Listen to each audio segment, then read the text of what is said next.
Welcome back to Share the Gospel, where we are walking together through 365 days of devotionals to help build your faith and deepen your relationship with God. We all go through seasons in life when we don't know what's going to happen next, when the future feels unpredictable, and we're not sure what direction to take. Whether it's financial struggles, health issues, relationship challenges, or simply not knowing what the next step in life should be, uncertainty is a part of the human experience. But as believers, we're called to trust God even when we can't see the way forward.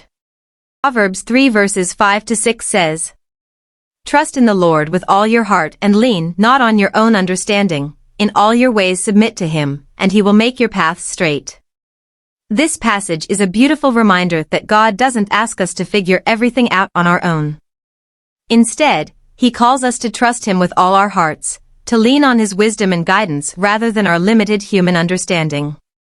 In uncertain times, this verse becomes especially meaningful because it reminds us that God knows the way, even when we don't.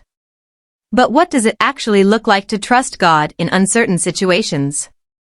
It's easy to say, just trust God, but how do we put that into practice when life is hard, and we feel overwhelmed by doubt or fear? Let's explore three key aspects of trusting God in uncertain times: surrender, patience, and faith. The first step in trusting God is surrendering control. Let's be honest, it's hard to let go of control. We want to know what's going to happen, and we want things to go according to our plans.